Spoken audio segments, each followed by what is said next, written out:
என் தாயும் எனக்கருள் தந்தையும் நீ சிந்தாகுளம் ஆனவே தீர்த்தனையாள்னு வருது கந்தர் அனுபூதியில்.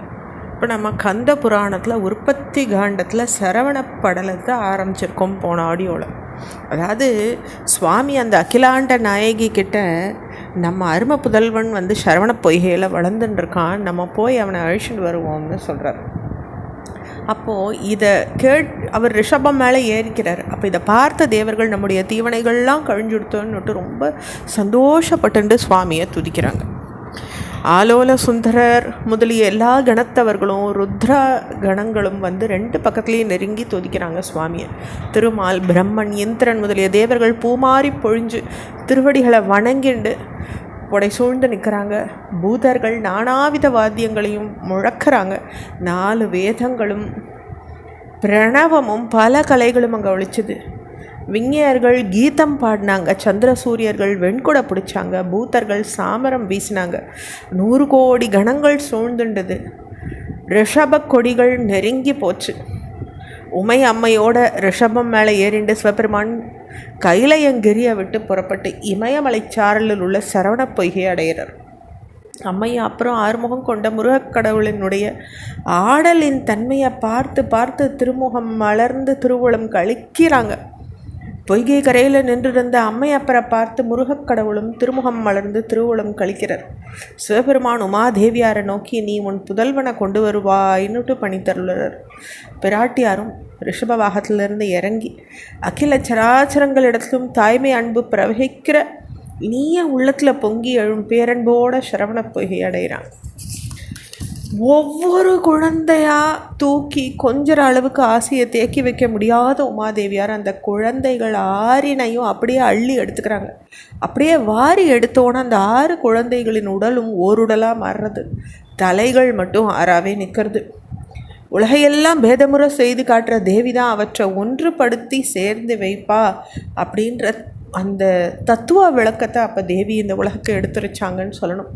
எந்தை சக்திகள் உயிரெல்லாம் ஒடுங்குறும் எல்லை முந்து போல ஒன்றாகியே கூடிய முறை போல் அந்தமில்லதோர் மூவிரு வடிவும் ஒன்றாகி கந்தன் என்று பெயர் பெற்றனன் கௌரி தன் குமரன் அப்படின்னு பாடல் இதை விளக்கிறது. அப்படி உயிர்கள்லாம் சர்வசங்கார காலத்தில் ஒடுங்கும் பொழுது இறைவனுடைய சக்தி ஒன்றுபடுறது போல் அம்பிகை அந்த 6 குழந்தைகளையும் அணைச்சி 6 திருவுருவங்களாக ஒன்று கூட்டுறாங்க. அதனால் முருகவேல் கந்தன் அப்படின்னு பெயர் பெற்றுக்கிறார். தேவர்கள்லாம் பூமாரி பொழிஞ்சு போற்றி வணங்குறாங்க. 6 உருவம் ஒன்றுன்னு ஆனதுனால ஸ்கந்தன் அப்படின்னு அவருக்கு ஒரு திருநாமம் உண்டாருது.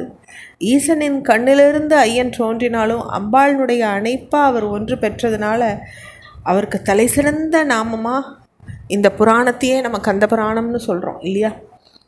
ஈசன் முருகனை தீப்பொறிகளாக வெளியே அனுப்பினார். தேவி தானே அதை ஒன்று சேர்த்து நமக்காக முருகப்பெருமானாக கொடுத்தாங்க. ஆதி நாயகன் கருணையாய் அவலமாய் பரம போத நீரதாய் இருந்ததன் கொங்கையில் பொழிப்பால் ஏதிலாததோர் குருமணி வள்ளமீ தேற்று காதல் மாமகர் கண்பினால் அருந்தினல் கௌரி அப்படின்னு சொல்கிறது பாடல். அப்படி குழந்தைய எடுத்த பார்வதி தேவியார் குமரவேளுடைய முடிகள் தோறும் மோந்து மெச்சி அழகிய முகத்தை தடவி ஆதி முதல்வரான சிவபெருமானுடைய கருணையாகவும் நிர்மலமாகவும் சிவஞான போதமாகவும் விளங்குற தன்னுடைய திருமொலைகளில் பொழிகிற திருஞான பால குற்றமில்லாத நவமணி கிண்ணத்தில் ஏத்துண்டு காதல் சிறந்து குமரன் கிட்ட உமாதேவியார் தந்து கொடுக்குமாறு புரிஞ்சு அருளுறாங்க. அதனை உண்ட முருகவேள் பண்டித சுவாமியாகவும் சிவபெருமானுக்கே குருவாகவும் விளங்குறத நம்ம பார்க்க முடியுது. குமரவேடுக்கு பார்வதி தேவியார் பாலூட்டின பிறகு கந்தக்கடவுளை எம்பெருமான் திருமுன்னே கொண்டு போய் வணக்கம் செலுத்துமாறு சொல்லும் பொழுது முருகப்பெருமான் சிவபெருமானை வணங்கி நிற்கிறார். இறைவன் தம் திருக்கரங்களால் குமரக்கடவுளை எடுத்து மார்பலை அணைச்சுண்டு பெருங்கருணையோடு தம் பக்கத்தில் இருத்திக்கிறார்.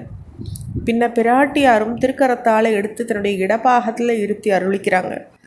அம்மையாருக்கும் அப்பருக்கும் இடையில குமாரமூர்த்தி எழுந்தருள சிவபெருமான் சோமஸ்கந்த மூர்த்தியாக, அதாவது உமை ஸ்கந்தர் இவளோட ஈசன், இந்த மூர்த்திக்கு பேர் தான் சோமாஸ்கந்த மூர்த்தி.